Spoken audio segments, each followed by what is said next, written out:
Olá, boa tarde. O NT Sul desta sexta começa agora. Vamos aos destaques desse dia 4 de dezembro. Na zona sul de Porto Alegre, 1.500 pessoas tiveram de deixar as casas em uma ação de reintegração de posse.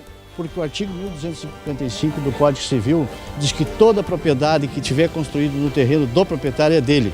Priscila está saindo com o marido e 2 filhas.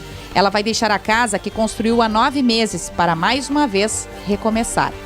Agora é tudo de novo, vamos ter que chegar, vamos ter que pegar as pedras de novo, vamos ter que pegar as madeiras de novo, juntar tudo de novo, tudo. Ano que vem é obrigatório. Crianças a partir de 4 anos têm de ir para a escola. Falamos hoje dos prós e contras dessa obrigatoriedade, porque isso causa apreensão em muitos pais. Realmente, a gente fica assustado, né, de saber que agora o meu filho com 4 anos tem que ir para uma escola e como que isso é uma escola que vai começar a fazer esse trabalho, né, embora tenha professores com toda a formação, estão tentando se preparar para isso, mas realmente a família fica um pouco assustada com tudo isso. Por isso que é importante esse diálogo e esse contato próximo para que eu fique tranquila de deixar o meu filho nessa escola. E sobre a educação superior, desde o ano passado, acadêmicos da UFSM de Cachoeira do Sul têm aulas em instalações provisórias. Mas até quando será isso? Nós acreditamos que nós vamos, em 2 anos, ir lá para o Paço da Ferreira. Nós temos que acreditar nas pessoas, acreditar nas entidades. Nós temos aprovados para o exercício 2016, o ano que vem, nós temos aprovado no Orçamento da União 20 milhões para o campus, para obras e alguma coisa para equipamento. Ou seja, com esse recurso vindo, nós temos condições de tocar as obras e recuperar, não recuperar o tempo perdido, mas não atrasar mais o planejamento do campus. E um alerta de saúde pública. Os cuidados essenciais para evitar a proliferação do escorpião amarelo aqui no sul. Tapar os ralos, tampar as lixeiras, higienizar o pátio, né, os prováveis criadouros. Então, a higiene nesse tipo de defesa, de precaução, é a principal ferramenta que nós temos para combater, porque se nós impedirmos, se não tiver alimentação, não tem proliferação.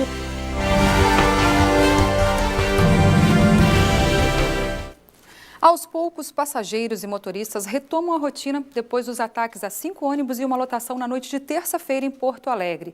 Mas algumas pessoas ainda temem novos transtornos. Todas as linhas do transporte coletivo da capital voltaram à normalidade. Mas durante a madrugada, os motoristas do consórcio Unibus, que atende a região da Lomba do Pinheiro, ainda alegaram falta de segurança e não circularam. Já na Zona Sul, outra região bastante afetada ontem, os passageiros e motoristas tentavam voltar à rotina. Trânsito intenso, alguns ônibus atrasados, situações corriqueiras. Mas o sentimento da população continua tenso. Volta da normalidade não tem, porque aqui está um caos total. É roubo, é assalto. Todo dia é ocorrência frequente entre a minha volta e os meus amigos. Então aquilo só foi um estopim do que está acontecendo aqui realmente na Zona Sul. A gente fica chateado com essa violência por causa que a gente sai para trabalhar e a gente sabe se volta ou não volta, né? Como acontece, assim, que estão queimando os ônibus, essas coisas. Só que a gente ainda pensa no mundo melhor ainda, que vai mudar daqui para frente. Na escola estadual Professor Oscar Pereira, no bairro Glória, os alunos e professores também voltaram às salas de aula. A escola, próxima a um dos locais onde foram queimados ônibus, ficou fechada ontem.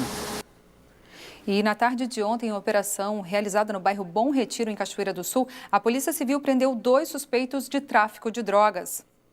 A operação chamada de Zumbi foi realizada na Travessa Zumbi dos Palmares e levou à detenção Márcio Roberto Pereira da Rosa, o Betinho, de 35 anos, e Carlos Alberto de Almeida, o Beto, de 58, além de um menor de 16 anos. A equipe comandada pelo delegado Mota investiga o ponto de tráfico de drogas há pelo menos 5 meses e na tarde desta quinta-feira desencadearam a operação e apreenderam 28 trouxinhas de maconha, já em porções para serem comercializadas. Os 2 adultos, no momento em que foram abordados, negaram a prática do tráfico, enquanto o menor assumiu a propriedade da droga, que foi jogada pela janela por Beto, na chegada dos policiais. Ainda foi encontrada uma pequena porção de maconha dentro da CPU de um computador. Após a ação, O menor foi liberado e vai responder por ato infracional em liberdade, enquanto a dupla de traficantes foi recolhida ao Presídio Estadual de Cachoeira do Sul. Vamos falar de educação agora. Levar um filho de 4 anos para a escola, até agora, era uma opção dos pais que muitas vezes a utilizavam por necessidade. Mas no ano que vem, crianças a partir dos 4 anos terão que obrigatoriamente frequentar a escola. Até agora, colocar os filhos na escola antes dos 6 anos de idade era uma opção desfrutada por muitos pais. Há 2 anos, no início de 2013, a Júlia tinha 3 anos e toda feliz foi para a escolinha. Mas nem todos os pequenos demonstravam a mesma satisfação em ter que sair de casa para se juntar a um grupo de pessoas e crianças estranhas. Nem a Júlia. Ela não se adaptou e pouco tempo depois, os pais optaram por tirá-la da escola e reinseri-la no ano seguinte, quando julgaram e ela se mostrou preparada. Só que a partir de 2016, ir para a escola aos 4 anos de idade não será mais uma opção, e sim uma obrigação. Para o ano de 2016, a meta do Ministério da Educação é que 18,6% das crianças entre 4 e 5 anos que ainda estejam fora dos bancos escolares sejam inclusas na pré-escola. Para tanto, cerca de 790 mil novas vagas precisarão ser criadas. Aqui em Cachoeira do Sul, a Secretaria da Educação trabalha para a criação de 500 novas vagas para a educação infantil. Mas enviar uma criança de 4 anos para a escola não é unanimidade entre os pais. Acontece em alguns casos, principalmente desses pais do meio rural, até por causa da questão de segurança, né? Porque fica difícil a gente colocar um filho de 4 anos no transporte escolar. Essa psicopedagoga diz que o temor dos pais se justifica e tem várias motivações, que poderão ser vencidas com um acompanhamento efetivo da vida escolar da criança. Realmente, a gente fica assustado, né, de saber que agora o meu filho com 4 anos tem que ir para uma escola e como que isso é uma escola que vai começar a fazer esse trabalho, né, embora tenha professores com toda a formação, estão tentando se preparar para isso, mas realmente a família fica um pouco assustada com tudo isso. Por isso que é importante esse diálogo e esse contato próximo para que eu fique tranquila de deixar o meu filho nessa escola. Como ela vai ser recebida é a grande chave. Como os professores, a equipe escolar, a equipe diretiva está preparada para receber essa criança, né? Porque ela vem de um outro sistema, de uma outra fase do desenvolvimento e vai cair numa escola onde tem regras, limites, tem que aprender a dividir. Isso é super importante ao longo do seu desempenho depois. Então, eu vejo que a gente tem que tentar ver essas formas de uma maneira melhor e tentar se aproximar da escola e a escola se aproximar da família para que a criança tenha um bom desempenho. Ana Cláudia trabalha com educação infantil há 22 anos e, por experiência, observa que o comportamento dos pais é que muitas vezes dificulta a adaptação dos pequenos na escola. Eu acredito que a maior dificuldade seja esse desapego da família para eles ficarem na sala. O pai fica um pouco inseguro de deixar, daí transmite para as crianças, porque o pai que deixa a criança segura, assim, sai seguro, a criança fica numa boa. Aquele que é um pouco mais inseguro, a criança tem mais dificuldade para se adaptar. Mas há aqueles pais que optaram por trazer seus pequenos para a escola ainda cedinho. E esses só veem vantagens. Muita criança fica em casa, né, não participa muito da vida escolar e agora, vindo para a escola, eles aprendem muito mais do que estar em casa, com um irmão, desenvolve bastante o aprendizado deles. É interessante, né, porque eles já vão aprender desde cedo a responsabilidade, né, do dia a dia, né. Porque a criança, quanto antes ir para o colégio, mais aprende. Tem as creches, tem as escolinhas, tudo, mas quanto antes for para o colégio, melhor, né? Essa interação entre escola e família, mais uma vez, é super importante. É através desse diálogo, dessa sintonia, que os pais vão se sentir mais à vontade, mais tranquilos de poder entregar o seu bebê na escola, né? Porque a criança vem de um outro convívio. Muitas já estão em escolinhas e vão para essa outra fase do desenvolvimento, que é uma escola de um ensino regular, que tem uma outra metodologia. Mas eu acredito que essa interação entre escola e família é a base, é o alicerce para que esse andar ocorra de uma maneira melhor.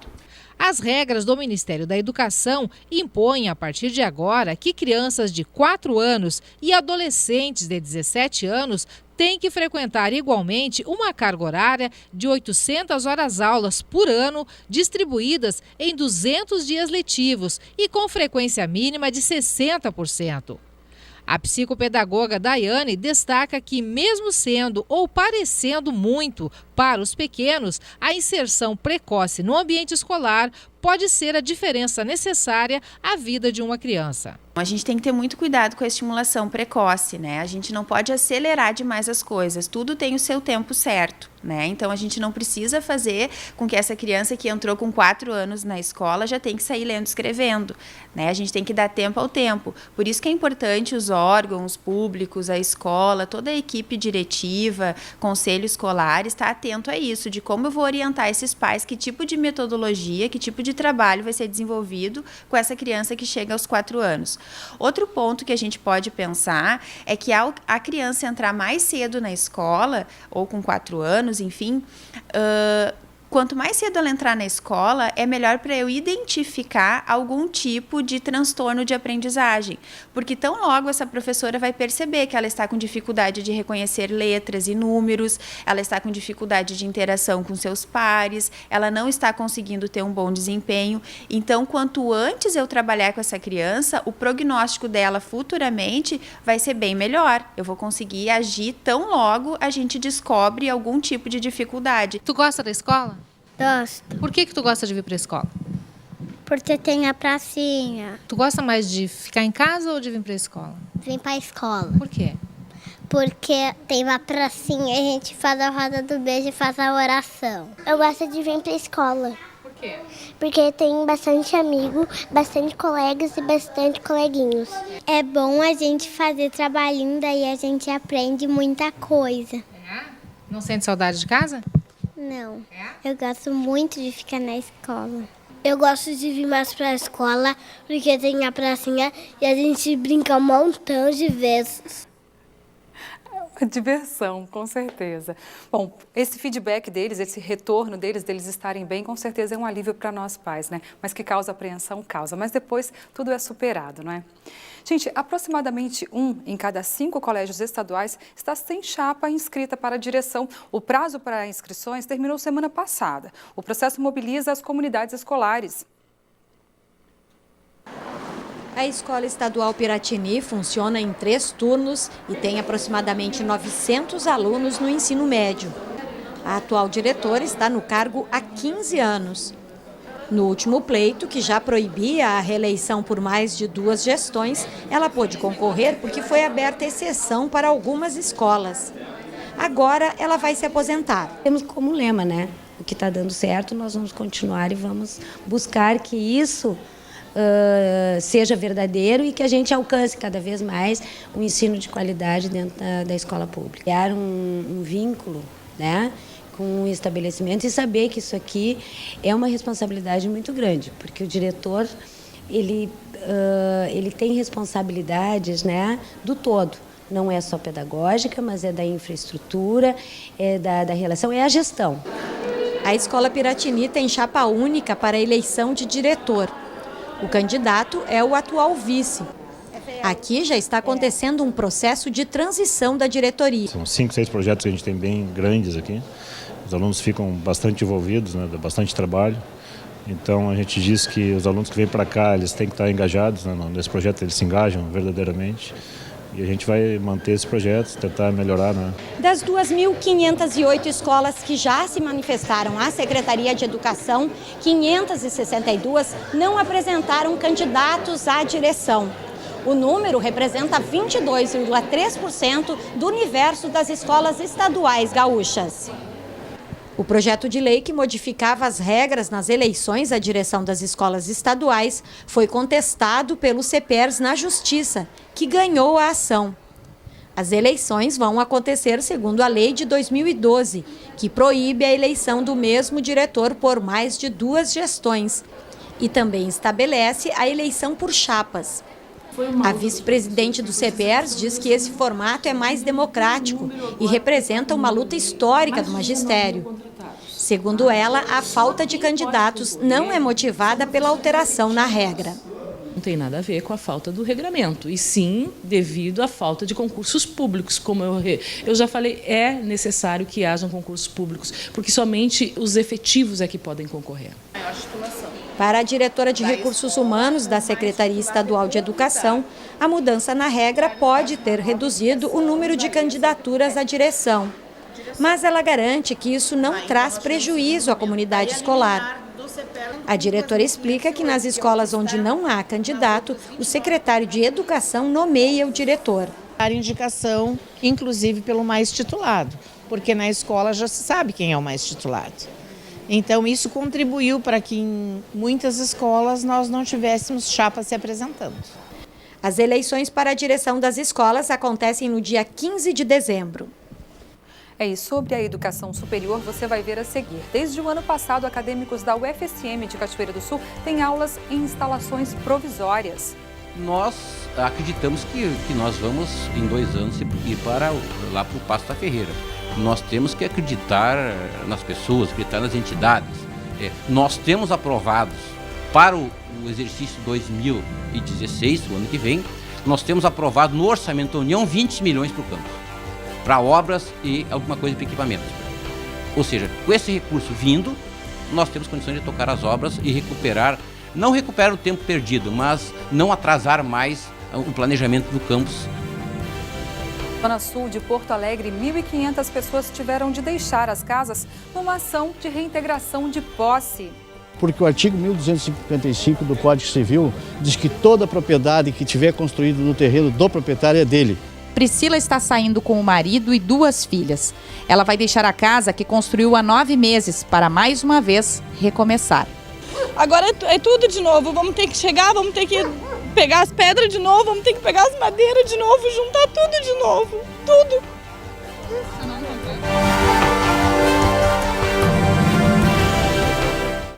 Os acadêmicos da Universidade Federal de Santa Maria, daqui de Cachoeira do Sul, estão desde agosto de 2014 com aulas em instalações provisórias. Os recursos, na ordem de 10 milhões, licitados e já aprovados, aguardam a liberação em Brasília, no Orçamento Geral da União, para que sejam aceleradas as obras do campus. Gabriela Belo esteve em um desses espaços e traz os detalhes. Boa tarde, Gabi. Olá, boa tarde, Darcy. Estou aqui na UFSM, onde o espaço físico acabou ficando apertado, conforme acaba de confirmar o diretor José Mário Soares. Diretor, em primeiro lugar, boa tarde. A falta de repasses é o que acabou causando esse problema, não é mesmo? Boa tarde a todos. Realmente nós estamos muito preocupados com os espaços físicos necessários para o campus da Universidade Federal de Santa Maria em Cachoeira do Sul, em face de que a cada semestre nós estamos aumentando o número de alunos, aumentando o número de professores contratados, aumentando o número de servidores técnicos, e o espaço físico já tínhamos começado de uma forma apertada, que já todos sabíamos, mas só que semestre a semestre vem agravando essa necessidade de mais espaços e, infelizmente, as nossas obras estão andando a passos muito lentos, que nos preocupa especialmente. Ainda estamos com espaços apertados, mas adequados, entre aspas, mas a curto prazo vamos estar relativamente com um problema sério de espaço físico.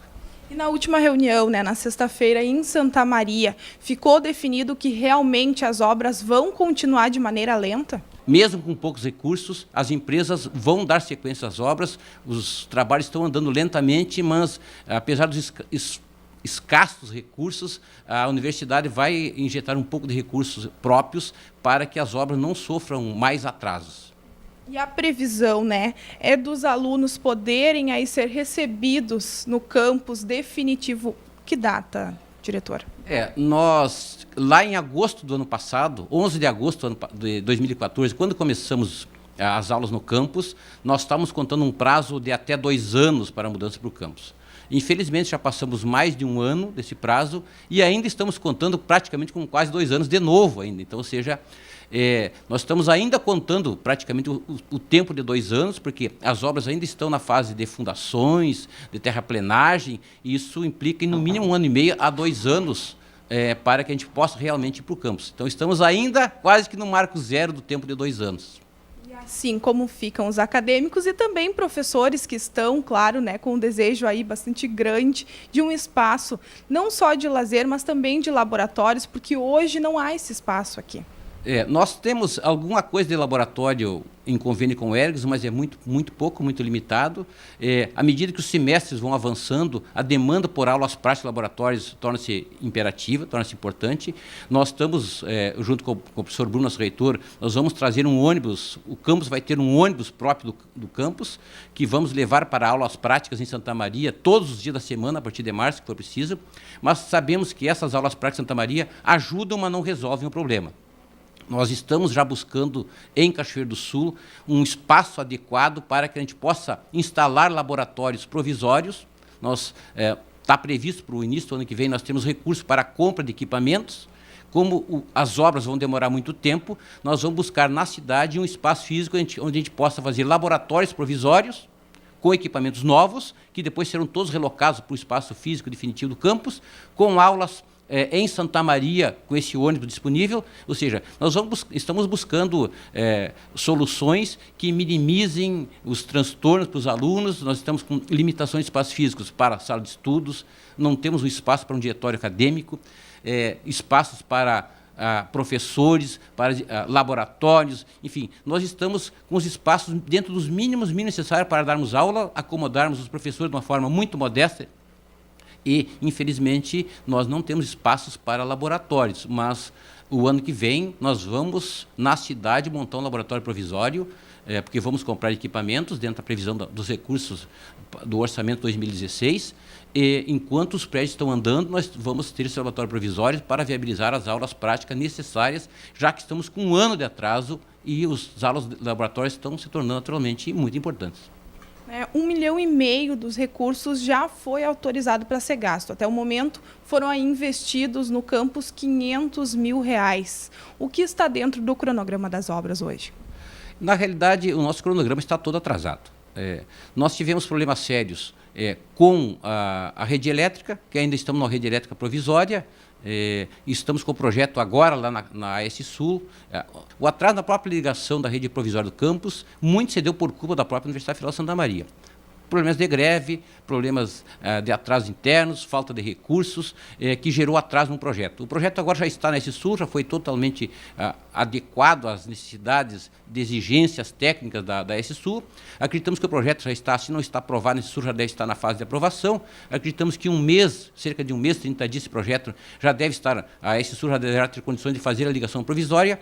E nesse intervalo nós acertamos com a reitoria, as empresas já alocaram geradores de energia para que as obras possam dar um andamento um pouco mais forte, tendo energia a partir de geradores. Um gerador para a empresa Demartini, que vai fazer as obras principais na frente do campus, vamos dizer assim, e um gerador para a empresa Labor, que já está executando um pouco mais adiantado, mas é o único bloco da casa de estudante que está um pouco mais adiantado, que as fundações já foram feitas, e estão na parte de vigas das fundações para, em seguida, subir as alvenarias. Mas as obras principais, os blocos maiores da frente, que é da construção Demartini, ainda estão na fase de terraplenagem já concluída. Houve um problema no projeto de fundações. As investigações geotécnicas mostraram que o terreno apresenta um nível d'água muito elevado. Isso implica em nós termos que mudar, e mudamos o projeto das fundações. As fundações serão as fundações mais caras, mais trabalhosas para execução, mas já está tudo aprovado. Então, a curto prazo, agora em poucos dias, já teremos autorização para esse aditamento no contrato. Isso também gera demora. Uma vez que houve necessidade de troca de fundações, umas fundações mais caras, temos que ter autorizações formais para poder pagar a empresa. Mas isso tudo já está sendo superado. Acreditamos que ainda esse mês já vamos ter condições de começar as fundações lá nos blocos principais da frente. Diretor, também chegou a ser noticiado aqui em Cachoeira do Sul de que a questão lá da Ponte da Ferreira, né, ter caído a metade, né, da sua estrutura, teria aí atrasado. O senhor confirma de que isso realmente não foi um dos motivos? Não vamos atribuir motivos à culpa da ponte. Na realidade, a ponte ela ficou com restrição de passagem de cargas, naturalmente, mas numa reunião que fizemos com a superintendência do DAER, já resolvemos, ou seja, foi feita, a prefeitura fez uma proteção lá em torno da ponte, que o próprio Dair solicitou esse auxílio, a prefeitura fez, o próprio Dair fez um reforço numa das vigas da ponte, daquela metade que restou, que estava com um pequeno problema, mas a ponte já está liberada, tenho formalmente a documentação do Dair nos liberando para 45 toneladas, que atende a nossa necessidade. Na realidade, a ponte não chegou a ser o problema. O problema real mesmo do Campus Cachoeira do Sul é o não repasse do governo federal. Esse é o grande problema. Sabemos aí que não temos uma expectativa de que essa realidade hoje mude. Então, dentro de 2 anos é a expectativa do senhor. O senhor acredita que 2017, finalzinho, né, estamos aí em dezembro, ou realmente isso vai atrasar ainda mais? Nós acreditamos que nós vamos, em 2 anos, ir lá para o Passo da Ferreira. Nós temos que acreditar nas pessoas, acreditar nas entidades. Nós temos aprovados para o exercício 2016, o ano que vem, nós temos aprovado no Orçamento da União 20 milhões para o campus, para obras e alguma coisa para equipamentos. Ou seja, com esse recurso vindo, nós temos condições de tocar as obras e não recuperar o tempo perdido, mas não atrasar mais o planejamento do campus para a sede lá no Passo da Ferreira. Agora, é claro, não vindo recursos, não temos como fazer milagres.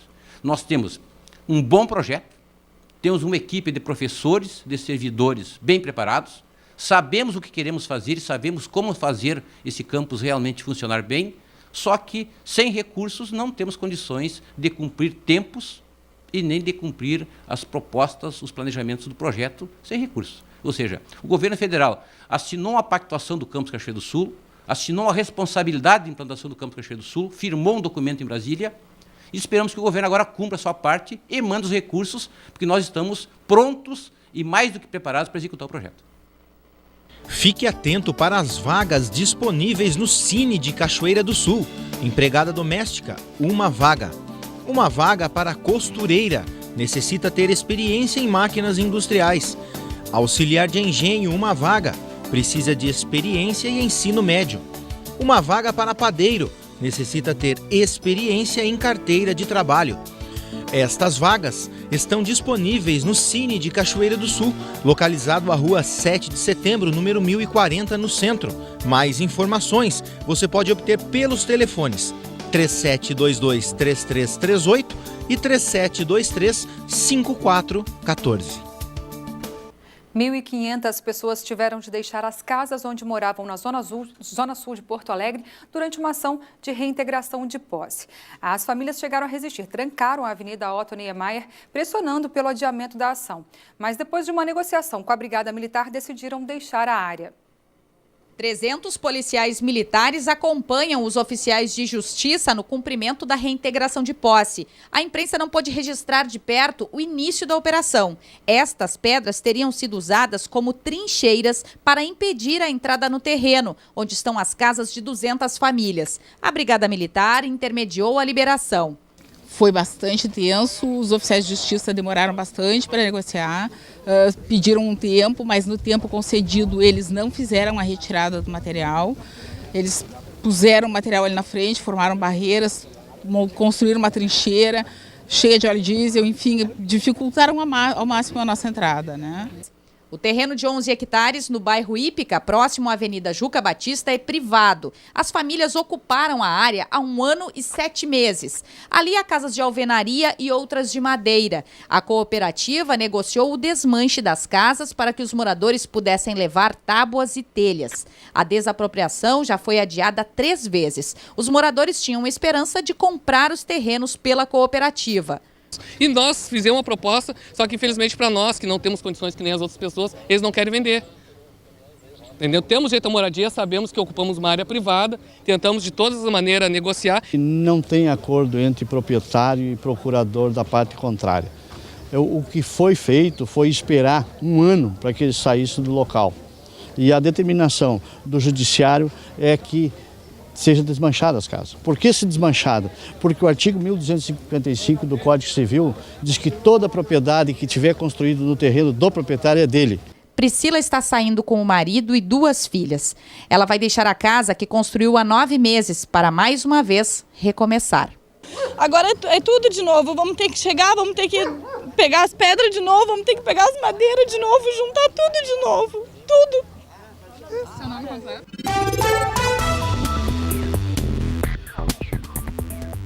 Cachoeira do Sul com tempo instável hoje. Pode chover a qualquer hora do dia. As temperaturas variam entre 21 e 31 graus.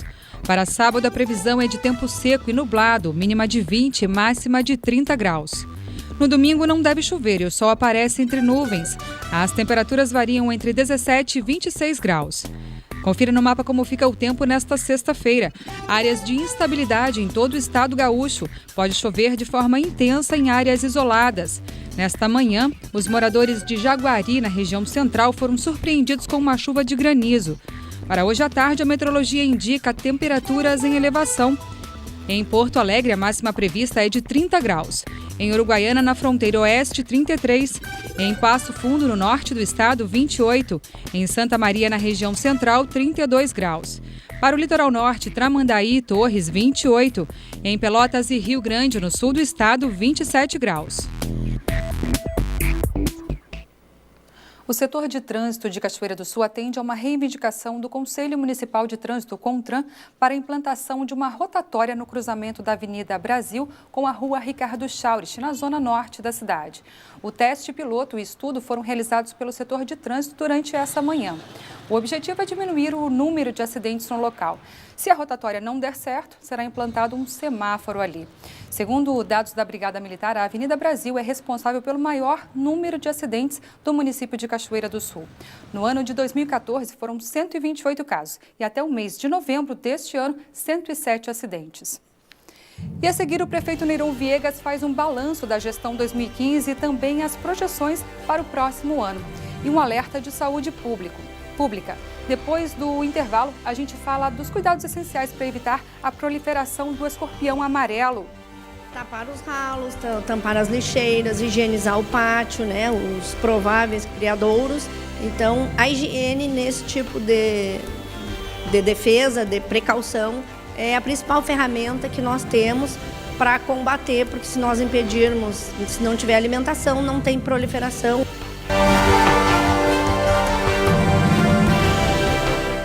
Foi localizado aqui em Cachoeira do Sul, no mês de outubro, um escorpião amarelo. Trata-se da mesma espécie que picou um morador na Lomba do Pinheiro, na zona leste de Porto Alegre, em novembro. É necessário alguns cuidados. Fica então o alerta para todos os cachoeirenses, viu? A nossa equipe de reportagem esteve no Departamento de Vigilância Ambiental para descobrir de onde vêm estes animais que até poucos meses não existiam aqui na região. O escorpião amarelo é novo no Rio Grande do Sul, ele é mais comum em outros estados. A espécie chegou aqui pelo transporte de mercadorias, principalmente madeira, Darcy. Do meu lado, a coordenadora do DVA, Ângela Quadros. Ângela, boa tarde. Como identificar este animal? Boa tarde aos telespectadores. Esse animal ele tem o corpo mais escuro e as patas e a cauda amarelo mais claro. Ele é nativo da região de Minas Gerais, do estado de Minas Gerais, e vem se disseminando pelo Brasil, atingindo já Rio Grande do Sul. O primeiro caso registrado foi em 2001, em Porto Alegre, na região também de Hortifruti Grangeiros. Aqui em Cachoeira, o primeiro caso registrado que nós temos agora em novembro de 2015. Quer dizer que 14 anos de Porto Alegre até Cachoeira, né? Novembro nós registramos também numa caixa de verduras, porque esse animal ele gosta muito, os hábitos alimentares dele, ele tem preferência pelas baratas, e onde nós temos bastante animais como alimentação, nós também poderemos ter a presença do escorpião amarelo. E o que as pessoas podem fazer para mantê-los longe de casa? Normais hábitos de higiene que nós devemos ter, todas as pessoas, todos os dias, né? Que é a questão dos ambientes limpos, da desinsetização, né? Principalmente a eliminação dos criatórios de baratas, as lixeiras tampadas, a questão de vedação de entradas de portas, tela nas janelas. São cuidados normais de higiene nos ambientes, tanto o ambiente dentro como o ambiente externo à residência. Como você disse, coordenadora, tivemos um caso, né, um registro aqui no município. Este animal, claro, foi morto, encaminhado para Porto Alegre. Há um risco aí de que ele tenha se reproduzido no período que esteve aqui em Cachoeira do Sul? Nós não podemos afirmar, garantir se nós só tivemos um exemplar, se tem mais, né? Porque eles podem chegar nas caixas de frutas, de verduras, como eu falei, como eles já aportaram em Porto Alegre, eles têm uma introdução passiva. Poderemos ter outros, né? E outros que já possam ter se reproduzido, porque essa espécie ela tem um diferencial das outras. Ele reproduz por partenogênese, então um exemplar apenas basta para reproduzir e formar uma colônia, e aquilo ali aumenta e aumenta e aumenta, e inclusive ele compete por alimento com as nossas espécies nativas, né? E outras espécies das nossas que também se alimentam do mesmo tipo de exemplares, né? No caso baratas, animais. Então ele pode descontrolar o nosso ecossistema, exterminando as nossas espécies nativas. E a picada do escorpião amarelo, ela pode causar o quê?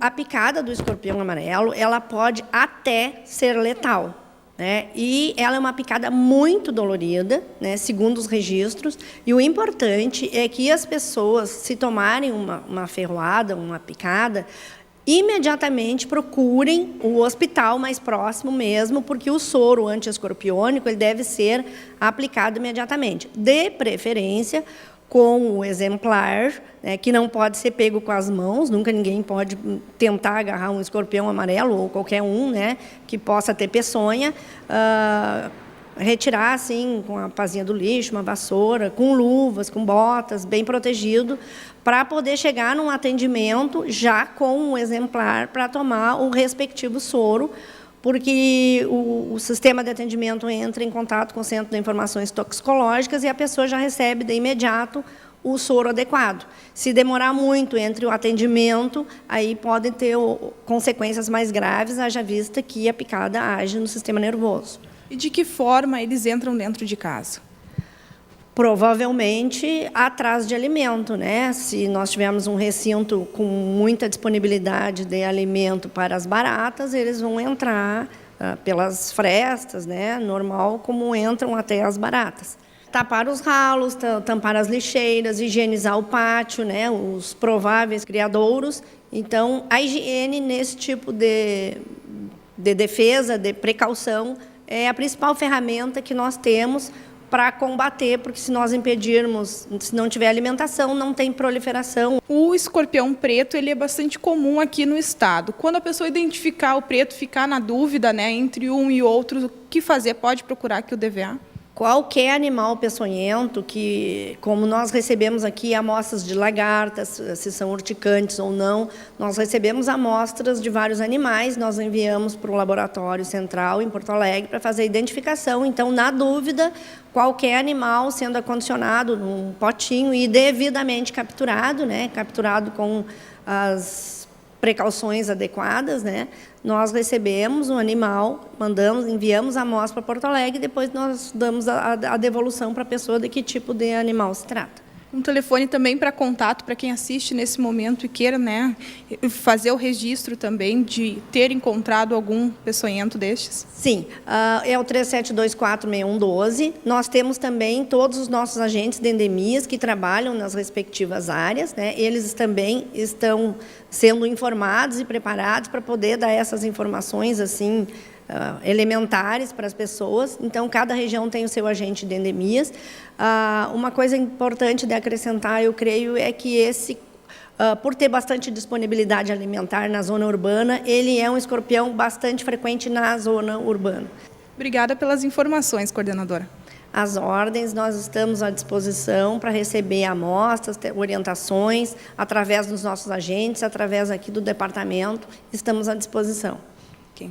Obrigada. Darcy, então, voltamos com você no estúdio. Tá certo. Obrigada, Gabi. Bom, Daniel Nunes recebeu em nosso estúdio o prefeito de Cachoeira do Sul, Neyron Viegas, que falou sobre o pedido de impeachment da presidente Dilma. Bom, um dos assuntos de maior repercussão esta semana, talvez do cenário da política, um dos assuntos mais importantes do ano, foi o acolhimento do pedido de impeachment da presidente Dilma pelo presidente da Câmara dos Deputados, senhor Eduardo Cunha. E eu vou aproveitar para abrir o nosso bate-papo com o prefeito Neyron, que também é do Partido dos Trabalhadores, partido da presidenta Dilma, do senhor Luiz Inácio Lula da Silva, né, o presidente Lula. Como é que soa localmente aqui, prefeito? Como isso repercute na nossa política local? Daniel, para mim o mais importante, né, de todo esse contexto e esse cenário político de Brasília é definitivamente o PT estar, né, se posicionando pela abertura do processo de cassação do Eduardo Cunha. Né, e também com as declarações da presidenta Dilma, do governo estar fazendo esse enfrentamento que na nossa visão já deveria ter feito há mais tempo. Certamente, né, a estabilidade política e a econômica no nosso país teria sido outra, porque nós não podemos ficar, toda uma sociedade brasileira, ficar refém de uma pessoa chamada Eduardo Cunha. Pois bem, vamos falar então da nossa política local, mas especificamente para Cachoeira do Sul. Vamos começar aqui falando dos temporais, né, que foi um assunto que impactou toda a nossa cidade, né, infelizmente, nesse segundo semestre. Como é que estão as discussões, as assinaturas também das situações de emergência? Tem muita gente ainda esperando pela liberação do FGTS. Como é que estão essas situações, prefeito? Estamos fazendo a nossa parte, entendemos que o processo ele sempre foi muito demorado nessa questão do reconhecimento da situação de emergência. Né? Com a nossa viagem a Brasília, a gente conseguiu acelerar, tanto que os recursos já estão disponíveis, né? Já estamos fazendo as tratativas de compra ali das telhas, das conheiras e dos parafusos para cobrir o restante das casas que ainda não foram atendidas. Né? E tem essa situação criada do FGTS. Então, nós fizemos outro decreto do granizo, que a parte do município está completa, está tudo homologado, só precisa da assinatura do ministro, né? Então, nesse momento, até onde a gente sabe, são 700 famílias, né, que foram atingidas pelo granizo e que aguardam ainda, né, pela liberação do FGTS. Algumas semanas, prefeito, a gente acompanhou também a situação de algumas famílias que ainda estavam no alojamento, lá naquela região ali do ginásio da Cotribá. A gente está resolvendo gradativamente, cada caso é um caso, nós precisamos devolver, né, os prédios ocupados hoje, uma da Cotribá e o outro do Mococa, né, para os seus proprietários, mas também não podemos jogar as famílias, né, em locais sem condições de moradia. Bom, não é novidade para ninguém que as prefeituras de todo o país tiveram uma arrecadação bem menor este ano, né, em função do PIB menor, queda no ICMS, o Fundo de Participação dos Municípios também, que é uma verba importante para todos os municípios, e Cachoeira do Sul foi fortemente afetada também por todo este cenário. Como é que está, prefeito, a questão aqui em Cachoeira do Sul? O funcionalismo de Cachoeira já tem o seu 13º garantido? Como que está esta questão? Muito bem, Daniel. Nós, desde o início do nosso governo, a gente tem tratado as finanças públicas com muita seriedade, já viemos fazendo economia desde o primeiro dia. Nós, na última conversa que tive com a minha secretária da Fazenda, a Cristina Amor, né, ela me disse que pensa que nós vamos ter condições de pagar o 13º dia 18.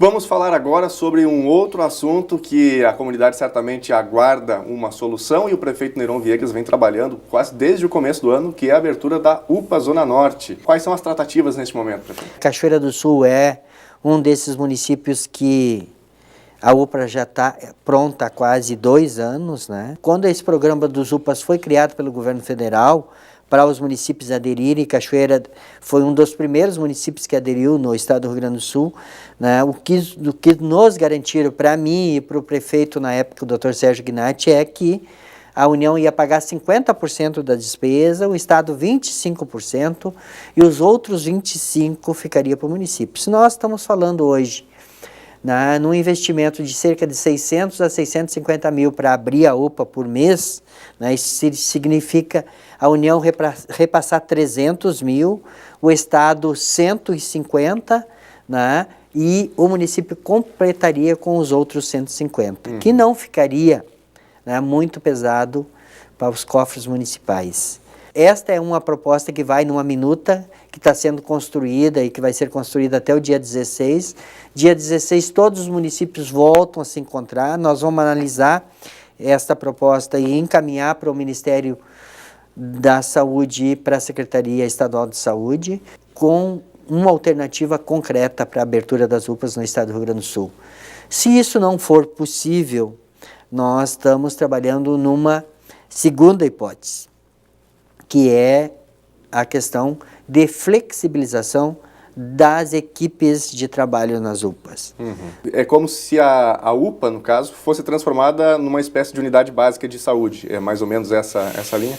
É nesta linha, né? Nós entendemos que a gente não pode também esquecer que tem equipamentos, né, que custaram recurso significativo para a União e para o Estado e que eles precisam estar a serviço da comunidade. Vamos pensar hipoteticamente que o governo federal resolva liberar seus recursos, o governo do estado também, e que a UPA, né, como a ideia inicial, comece a funcionar em 2016. Como é que fica essa questão de endividamento da prefeitura, ou recursos extras, né, que teriam que ser gastos no próximo ano?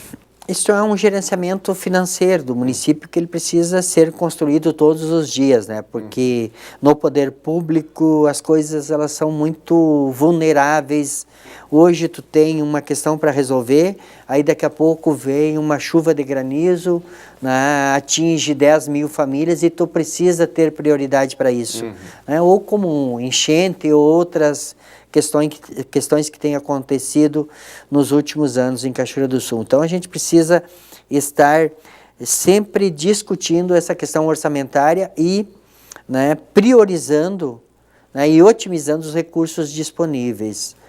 Certamente o ano de 2016 vai ser um ano também de recursos escassos, né, e a gente vai ter que fazer uma magia de poder atender, né, não só na área da saúde, mas a ampliação muito grande que nós vamos ter na área educacional, né, com certamente mais 600 a 800 alunos novos, né, principalmente aqueles entre 4 e 6 anos, né, de abrir as vagas e dar condições para que essas crianças tenham um atendimento digno, que é isso que se espera, né, de uma gestão pública. Bom, o ano de 2015 já está quase indo embora, já estamos aí indo quase para a segunda semana de dezembro, o Natal já tomou conta das ruas, das vitrines, embora as compras ainda não estejam tão aceleradas como em outros anos, né, tem queda, mas em se tratando de política também, o tempo já vai se encurtando, né, porque 2016 é ano de campanha eleitoral. E eu pergunto, Neron Viegas é virtual candidato à Prefeitura de Cachoeira do Sul para um segundo mandato? A gente ainda não parou para discutir isso, né, devido a todas as situações que estamos vivendo, né, e a gente pensa que na hora certa a gente vai sentar, vai discutir hoje com os nossos aliados que a gente tem na Prefeitura, né, vamos também discutir, né, com alguns segmentos da sociedade e quando chegar a hora nós vamos definir, né, o caminho para 2016 na questão das eleições. Ok. Como é que o prefeito de Cachoeira do Sul finaliza 2015? Qual que é o seu sentimento ao finalizar esse ano? Foi um bom ano? Não foi um bom ano? Nós sabemos que o ano 2015 é um ano de muitas dificuldades. Mas eu aprendi isso com meu pai, de que se a gente não tem dificuldade, a gente não cresce. Que é nas grandes dificuldades que a gente busca as grandes soluções ou as pequenas soluções, né? Tenho certeza que este ano nós realizamos muitos eventos com grande sucesso, né? Como foi a Feira do Livro, como foi agora o lançamento do Natal Cachoeira, né? Como vai ser e está acontecendo a Semana de Cachoeira, né? E tivemos a inauguração da agroindústria Talovitz, né, lá no Rincão do Esquifre, uma belíssima obra, né, e já estamos trabalhando junto com a Emater e com os nossos técnicos da Secretaria da Agricultura para avançar, né, na formalização de novas agroindústrias. Vamos continuar trabalhando, como os investimentos da Todeschini, né, que vão se concretizar no município de Cachoeira do Sul, tenho certeza disso, né? Isso faz com que a gente termine o ano de 2015 com a sensação de que foi um ano sofrido, mas valeu a pena lutar e precisamos entrar no ano de 2016 com um pensamento muito positivo para a gente reverter toda a situação econômica que tem hoje, não só no nosso município, mas no mundo inteiro. Conversamos aqui no nosso NT Sul com o prefeito de Cachoeira do Sul, Neron Viegas. Prefeito, obrigado pela participação com a gente aqui mais uma vez e sucesso nesse finzinho aí de 2015. Nós que agradecemos e já deixamos aqui o desejo de que todas as famílias de Cachoeira do Sul tenham um feliz Natal e um próspero ano de 2016. Obrigado, prefeito. Darcy. Obrigada, Daniel, e obrigada, prefeito. Também desejamos um 2016 cheio de realizações para Cachoeira do Sul, se Deus quiser. Nós ficamos por aqui. Um excelente final de semana para você. Tchau!